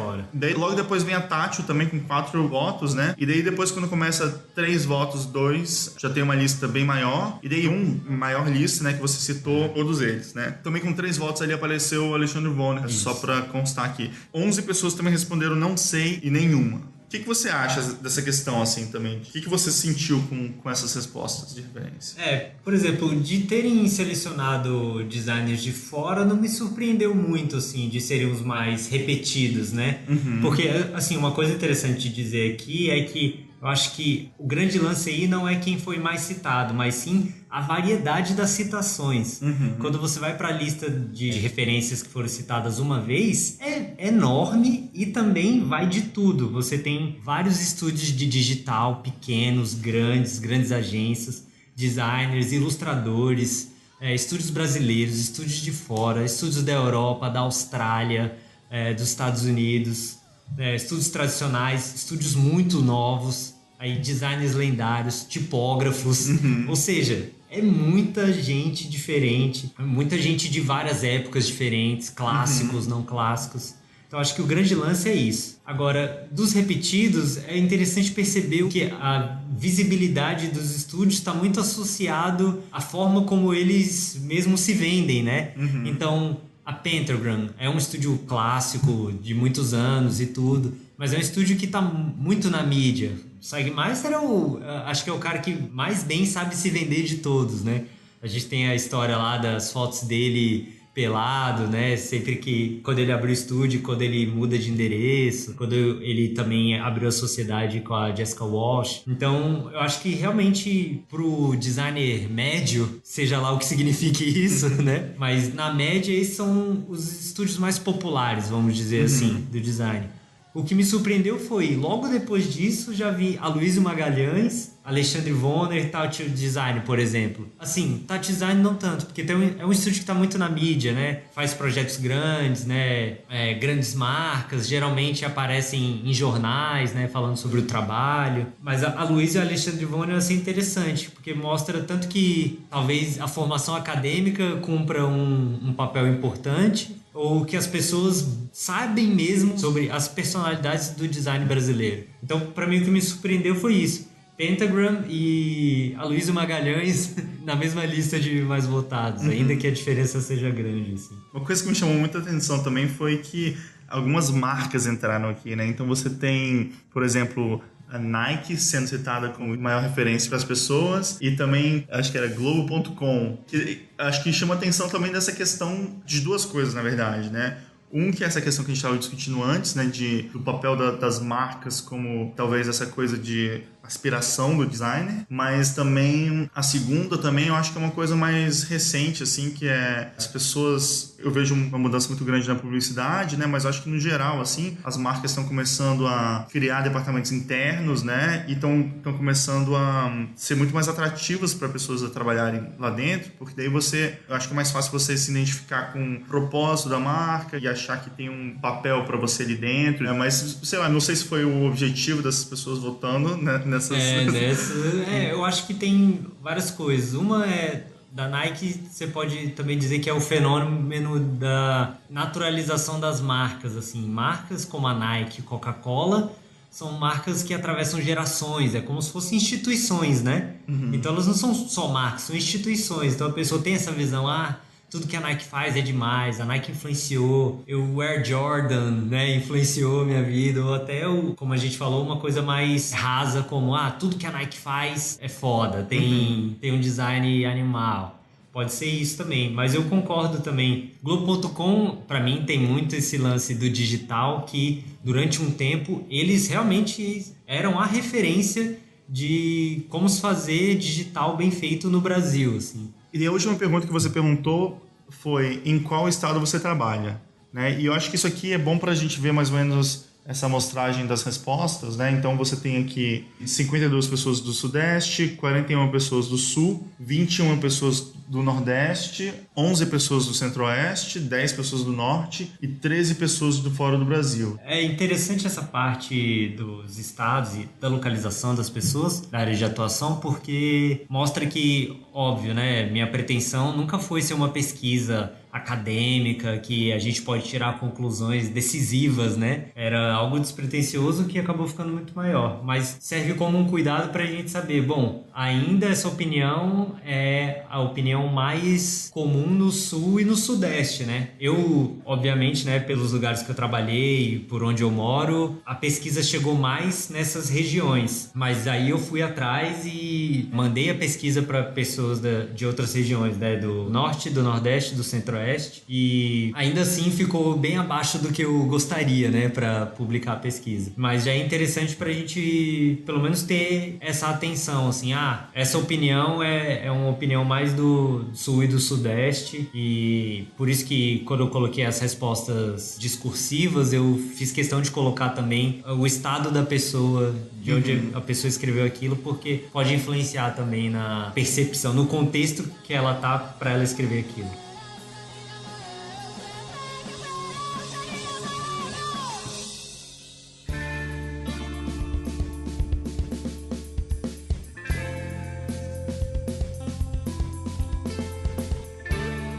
E daí depois disso, eu acho que, na minha opinião, a parte mais interessante disso tudo é que você propõe um debate crítico sobre design brasileiro baseado nas respostas, né? Então você começa falando, explicando por que você fez a pesquisa, depois você faz algumas considerações sobre as respostas. Eu achei interessante, depois você fez um texto também sobre o design crítico, crítica de design e a crítica do design, que você já cita vários textos ali, já tem várias referências que eu acho muito legais. Então, queria que você falasse um pouco disso, assim, o que te levou a escrever sobre essa parte mais de design crítico, o que você, a partir também do projeto, das respostas, você começou a pensar e formular. Uma coisa que eu percebi, não só lendo as respostas, mas antes mesmo, era uma das minhas inquietações e que levou a fazer a pesquisa, era perceber como o design estava sendo tratado de uma maneira muito superficial mesmo, né? Você comentou sobre a tendência agora, sempre que uma grande marca faz um redesign, todo mundo fica comentando se aquele design é bonito ou é feio, se as decisões estéticas foram acertadas ou não, mas muito pouco se comenta sobre processo, sobre o contexto, né? E quando eu falo contexto geral, né? Contexto da própria empresa, o contexto econômico, político, cultural, né? Quem vai ser afetado por aquela marca, então por que ela deve ser feita daquela maneira, qual papel aquela marca cumpre na sociedade. Eu senti que, além de fazer algumas considerações sobre as respostas, que como eu falei, não fiz tão a fundo também para não ficar muito grande, eu achei que faria sentido fazer um apelo, e na verdade não um apelo, né, mas uma sugestão para que a gente debata o design de uma maneira mais profunda e mais crítica mesmo. Crítica no sentido, não vamos pensar só sobre o que os estúdios de design podem fazer para os clientes valorizarem o design, mas o que é o design enquanto atividade? Qual a função dele na sociedade? Os designers que trabalham, de que maneira eles trabalham? A gente falou das condições de trabalho. Por que as condições devem ser assim? Se o design tem uma função crítica mesmo, o designer pode ser crítico? O design, a gente tem, né, os designs de protesto. O design pode assumir essa forma, ele deixa de ser design quando é assim, né? Um design de conscientização, né? A gente tem os clássicos, né? Os posters do Milton Glaser sobre a AIDS, do Tibor Kalman também. Então, uma tradição antiga do design que estava meio deixada de lado por essa predominância do design comercial. E aí eu achei que a gente devia escrever sobre uma tentativa de resgate de um debate sobre design. Eu acho que está tendo uma escassez de debate. Falta a gente debater. E aí as referências vêm nesse sentido, né? Então, eu coloquei o Experimental Jet Set, que eu acho que é um exemplo de design crítico, né? São os 3 itens: design crítico, crítica de design e crítica do design. Design crítico, eu comento o Experimental Jet Set, que eles são um estúdio que eles têm uma postura, e até eu acho impressionante eles falarem, né, sobre o contexto que eles estão. Eles falam, a gente está na social-democracia holandesa, isso influencia diretamente na maneira como o estúdio funciona, a gente não existiria se não fosse o estado de bem-estar social dos países nórdicos, por isso que a gente trabalha com o tipo de cliente que a gente trabalha, por isso que a gente é um estúdio que faz exposições, por exemplo. E eles têm uma visão muito lúcida que é até difícil você ver de outros estúdios de fora, mas no Brasil também, ver estúdios se posicionando, né? A gente é um estúdio que está inserido nesse contexto, a gente busca fazer determinados trabalhos porque a gente tem uma postura política ou crítica, né? Ou uma postura, simplesmente, né? Fica muito vazio quando a gente fala de missão e valores. Qual a missão do estúdio? Entregar um projeto com excelência. Às vezes fica muito vazio, muito chavão, né? Muito clichê. Qual é realmente o objetivo de um estúdio? Então, pra mim, eu acho que eles têm uma postura crítica também em relação a isso. É um estúdio que faz outras atividades além de design, né? Mas eu coloquei um trecho que eles comentam, né? Que o design hoje está muito mais associado a iPad, iPod, palestra do TED, inovação, valor agregado, sustentabilidade que seja amigável para os negócios, né? Não uma sustentabilidade que quebre empresas, né? Então, design social, economia em rede. E aí eles falam, tudo bem, é até positivo que haja esse movimento no design, mas a gente não se identifica em nada com esse movimento. Eu acho interessante porque eu também não me identifico, não me vejo representado nessa coisa de startup, nesse movimento. Eu acho que o design tem sim um poder de alterar a sociedade, de inovação, de mudar culturas, mas sobre um outro viés, um viés menos comercial mesmo, né? E talvez esse seja o viés mais interessante. É claro que é interessante quando você percebe que uma marca altera a sociedade, né? Um movimento econômico, né? Mas isso, querendo ou não, é o que acontece no capitalismo. O poder econômico influencia a nossa sociabilidade. Agora, o design tem um papel de contracultura, né? De caminhar do outro lado, eu acho até mais interessante. E aí eu cito também o debate do Joe Duff e do Tibor Kalman, que foi até você que me mostrou numa das nossas conversas também do dia a dia, falando sobre isso. E eu acho muito interessante como 2 designers, e na época deles, no começo dos anos 90, final dos 80, tinham posturas públicas e práticas diferentes de design. E os 2 tinham uma relevância grande na época. E até eu lembro de você até ter comentado, cara, eu não consigo pensar hoje em dia, né, quem que eu escolheria para um debate assim? Quem que teria essa postura? Porque eu acho que as pessoas não se posicionam tanto, né, mais hoje em dia, né? Tem até uma das últimas edições da revista Emigré, né, foi justamente quando eles remodelaram a revista e fizeram um formato menor, que era praticamente só com textos de design. Eles fizeram uma edição que o nome era Rant, né, que era para as pessoas justamente criticarem, principalmente o que estava acontecendo na época. O posicionamento deles era o seguinte, assim: Tinha a galera modernista, né, que tinha um discurso, tinha um pessoal pós-modernista que vinha de encontro e tinham vários debates, e daí que a Amy Grey, na verdade, foi um dos grandes contribuidores desse discurso, e eles estavam falando assim, beleza, mas agora tá começando uma fase nova, né, e ninguém tá se posicionando, ninguém tá surgindo como uma outra visão disso, né. E é engraçado que esse texto é do começo dos anos 2000, né, mas eu sinto a mesma coisa até hoje, assim, é muito difícil você falar assim, não, tal designer, a não ser que você realmente volte atrás, você pense no Alexandre Vonner, até num discurso que o Máximo Vinelli tinha, entendeu? Eu acho que daí é fácil você pensar assim, ó, essa pessoa tinha um claro discurso modernista ou desse outro jeito. Mas assim, hoje em dia, porque as pessoas não estão debatendo, discutindo, você quase não consegue pensar realmente quem seria relevante hoje em dia num debate desse, assim, exatamente, né? E eram pessoas assim que tinham pensamentos bem diferentes, mas que estavam também dispostos a sentar ali e conversar né? E vários momentos assim, você pode até falar assim, não, talvez eu me identifique mais com esse ou com aquele outro cara, mas é muito legal que nessa discussão específica que você colocou aqui, vários momentos assim, eu acho que a conversa muda totalmente, assim, no começo eu começo pensando com um cara, mas o outro cara fala outra coisa, você fala assim, pô, mas faz sentido, então são pessoas muito inteligentes discutindo uma coisa, e os dois têm sua razão, mas eu acho que o debate talvez seja a parte mais interessante disso tudo, né? Exatamente, e é até interessante isso que você falou. No texto, quando você vai lendo o debate do Tibor Kalman e do Joe Duff, você pensa, pô, mas os dois definem muito bem as posições deles, né? E algumas horas eles até concordam. E depois eles se opõem de maneira até agressiva, né? Mas é interessante isso que você falou, que como as pessoas não debatem, fica difícil até a gente definir quem discordaria um do outro, né? Quem que eu posso apontar hoje em dia que eu falaria, esse cara e esse sentados juntos ia sair briga. E é disso que veio também, eu coloquei outra referência desse podcast americano, o Sway Podcast, de dois designers daqui, inclusive você também que me mostrou esse episódio, que eles falam isso, cara, eu quero ver designers brigando. E eles citam até, né, o debate do Tibor Kalman e do Joe Duff. E eles falam, cara, hoje o debate tá muito raso, ninguém se posiciona, é só... o logo tá bonito, o logo tá feio, o redesign foi legal, o redesign foi legal. Essa tipografia é um lixo, essa tipografia é boa, né? O Met Museum estragou a identidade. E eles falam também do redesign do Google, né? E eu acho bem interessante que eles falam o seguinte, que eles estavam vendo vários sites cobrindo o redesign do Google e como é uma empresa grande e também como as pessoas no geral começaram a se interessar também por esse assunto de redesign, que sempre surge polêmica, isso ou aquilo, vários sites grandes cobriram, assim, não só sites de design, né?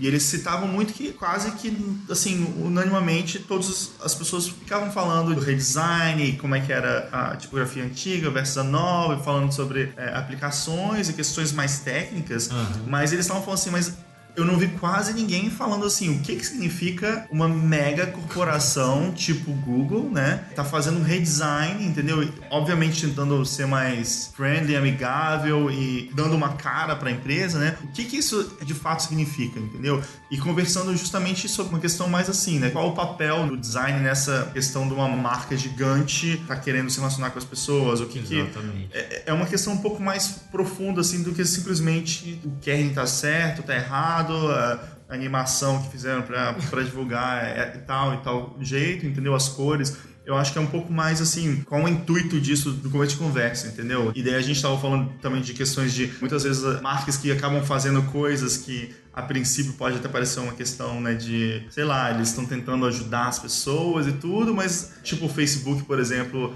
ajudar várias pessoas a se conectarem, né, e várias comunidades, lugares tipo na África, em outros lugares assim, a se conectarem na internet, mas ao mesmo tempo, em termos, né, mesmo de mercado, o que eles estão tentando fazer é ampliar o mercado para eles, né? Então, assim, é uma atitude que, no mínimo, acho que as pessoas têm que se perguntar, né? Assim, não tô acusando, não tô falando que isso é uma coisa boa, ruim ou perversa, mas, assim, eu acho que são tipos de discussões que a gente não pode ignorar, assim, né? A gente não pode ficar só nessa questão rasa do odiei que essa empresa fez esse design ou alguma coisa do tipo. E design é isso também, né? Design é contexto. Design não é só o técnico. Não é só, tipo, putz, esse logo do Google tem que pensar porque ele vai ser aplicado em várias realidades de conexão, tem que ser leve, tem que ser para vários dispositivos. O Google tem vários produtos, tem que funcionar em todos. A animação tem que seguir esse novo posicionamento friendly, mas também por que um posicionamento friendly de uma das maiores corporações do planeta,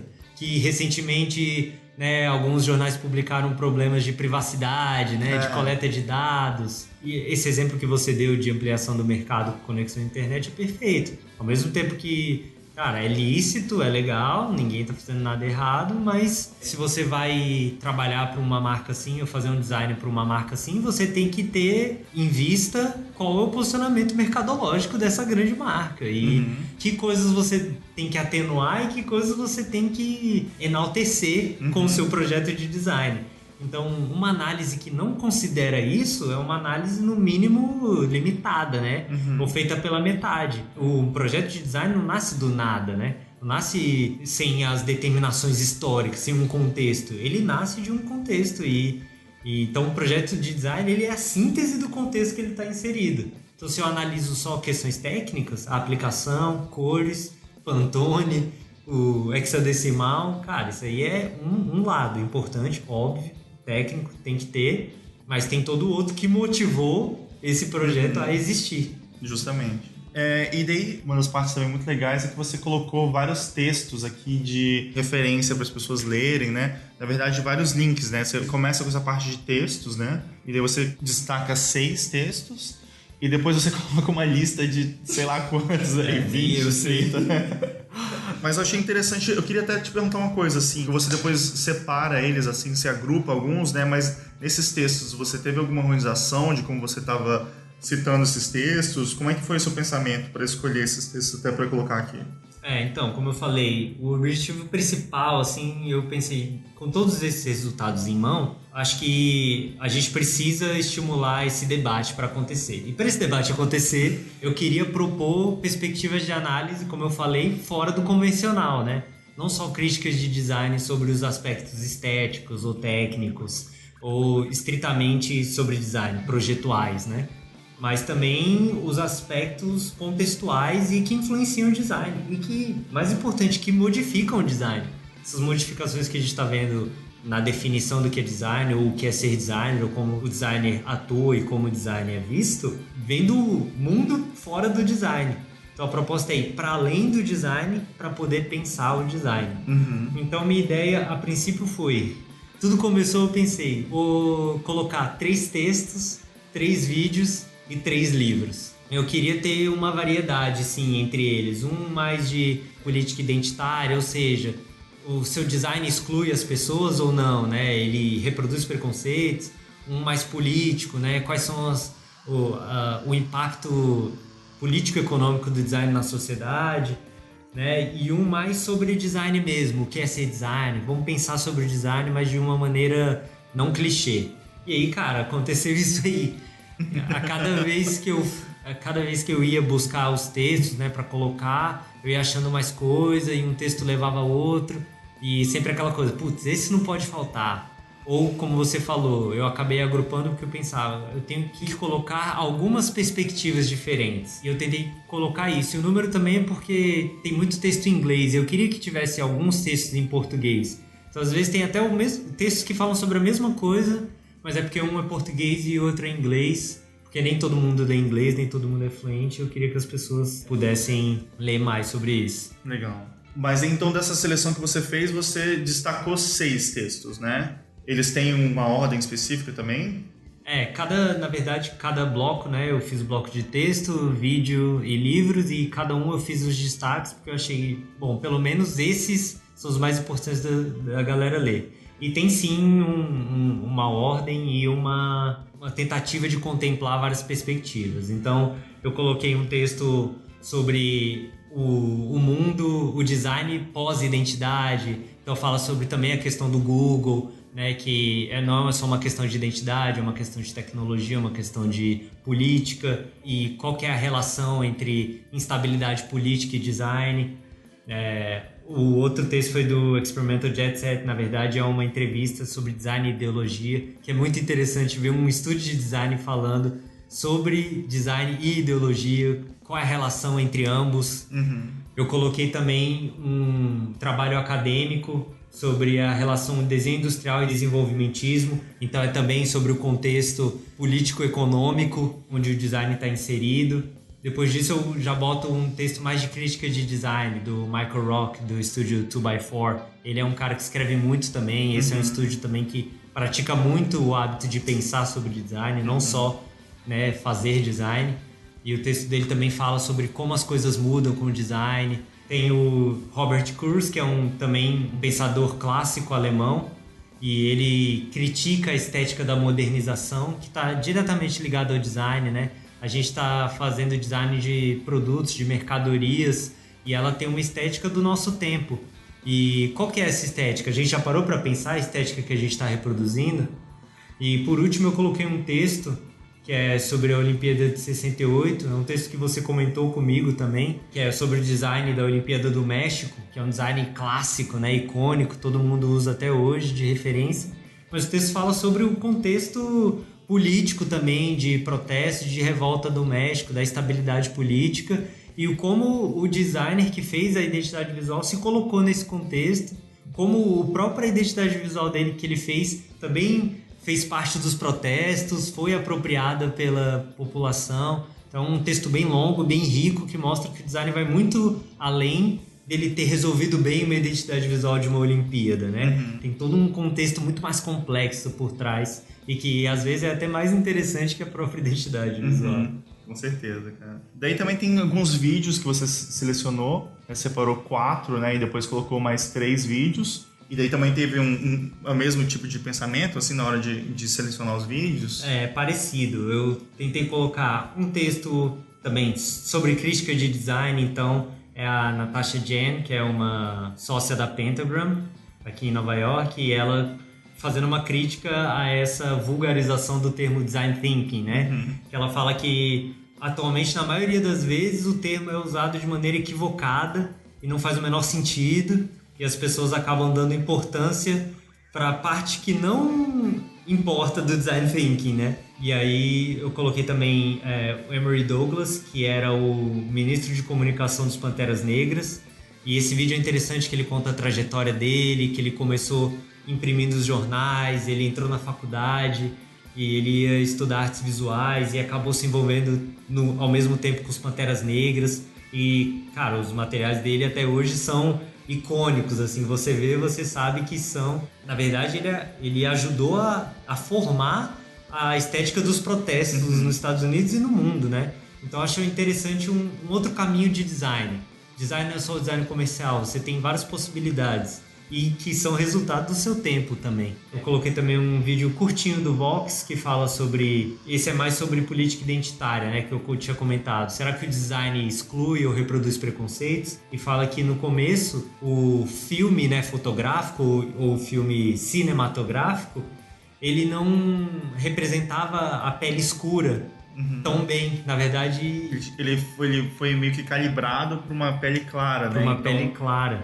E aí é engraçado isso, engraçado não, né? É terrível, na verdade, mas é interessante pensar nisso. Como a gente cria tecnologias, e isso é design também, né? O filme, o rolo de filme é um projeto. E a gente acaba reproduzindo as normas, né? Os preconceitos daquela época. E isso só foi corrigido muitos anos depois. Muitos anos depois. E a gente vê até hoje. Até hoje a gente tem essas discussões. Muitas coisas que a gente faz. Existia, né? A gente ouve o giz cor de pele, né? Mas qual pele, né? Bota cor de pele nesse material, mas qual pele? Tem várias cores de pele.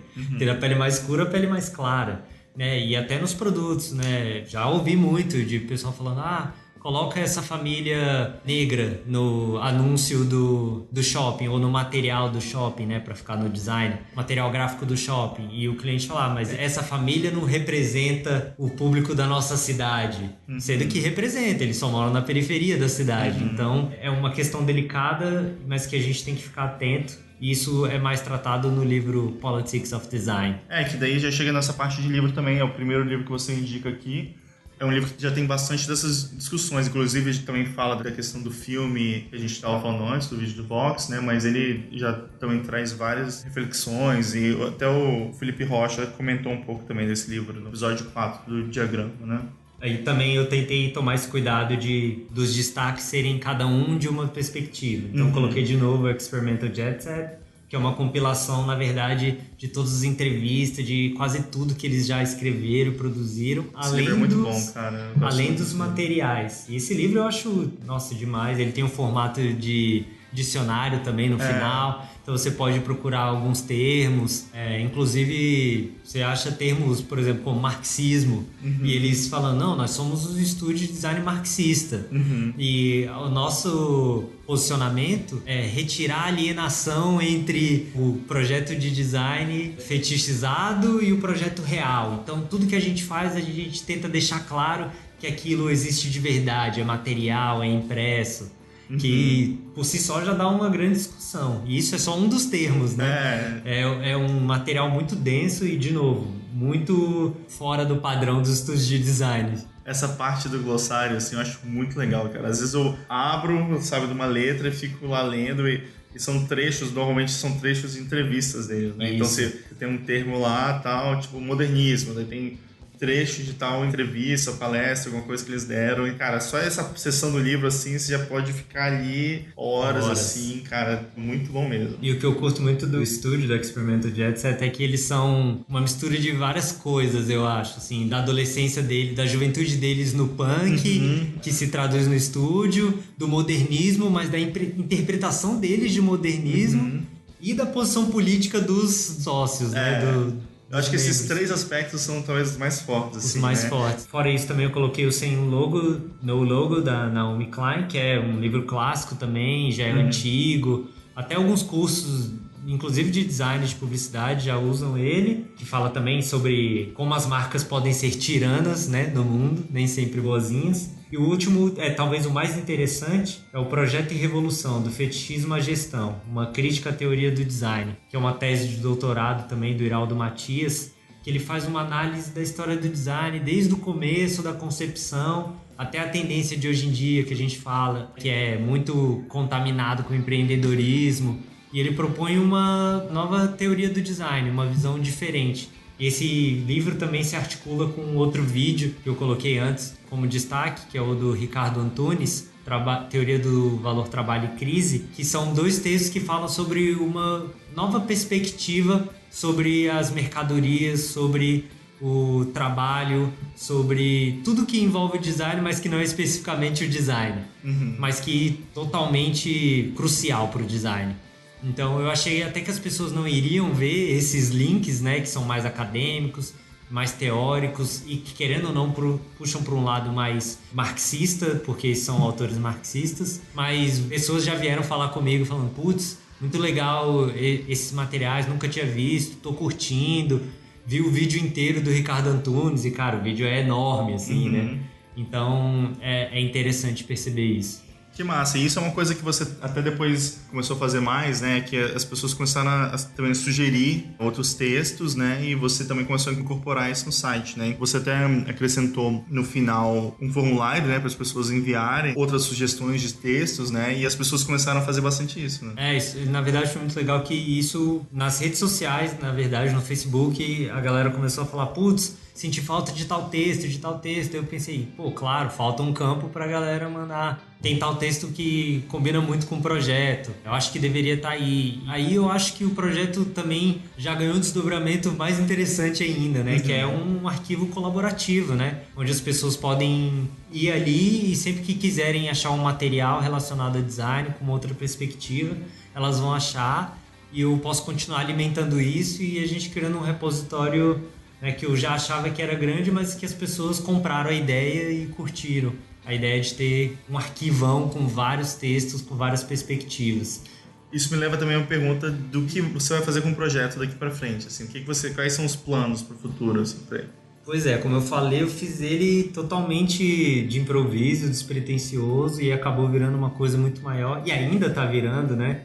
Esse próprio exemplo da recomendação de material. E, cara, eu tô pensando, na verdade eu lancei a página, não tinha nem Facebook, não tinha nem Instagram, agora eu fiz, coloquei, criei um Medium também, caso venha surgir algumas traduções e talvez seja algo nesse sentido. Talvez criar uma outra página, né, separada dos resultados da pesquisa, como um repositório de textos, onde as pessoas podem procurar por assunto, né, por categorias, né, design e capitalismo, design e condições de trabalho, crítica do design, né, ou o design como autor, ou também eu posso realmente criar uma plataforma mesmo com várias frentes, né, com traduções, com esse repositório, e sempre que eu ver iniciativas relacionadas a pensamento crítico no design, eu divulgar essas iniciativas. Então, ainda não sei o que eu vou fazer, mas talvez seja algo nesse sentido. Talvez tenha um desdobramento, sim, que a gente possa fazer algo. Tem a ideia de fazer um evento, seria legal também, assim como a gente tem o Diatipo, Tipocracia,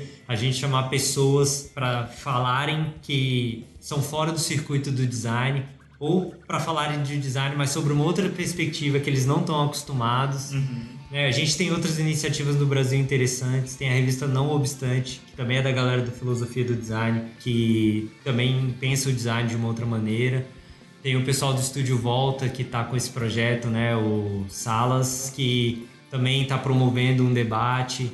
Tem a própria Tipocracia, pensa o design, a própria Bienal, pensa o design brasileiro, essa ideia. A gente teve um evento aqui, né, em Nova York, o Bond também, pensando se existe um design brasileiro, se a gente tem uma identidade nacional. E o Diagrama também, que é um lugar para as pessoas comentarem sobre o processo e contexto, que é uma das coisas que a gente falou que são muito escassas, né? Então o podcast também cumpre isso. Então talvez o design crítico seja mais uma dessas frentes que estão se formando agora, né? E que a gente possa enriquecer o debate de design, né? Levar ele para um nível novo, né? E ressuscitar aquela coisa que eu lembro que tinha na época dos estúdios, né? E que a gente pode fazer de novo e fazer um debate novo, rico e crítico, para além do que a gente está acostumado a falar. Vamos falar coisas novas e vamos dialogar para todo mundo crescer, para todo mundo levar o nível do design brasileiro para frente, para melhor.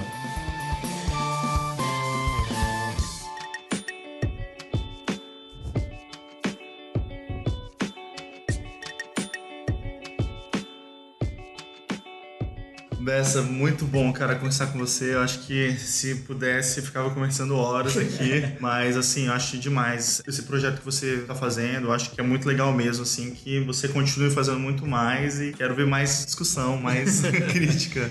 Pois é, agora eu arranjei um problema pra mim, né?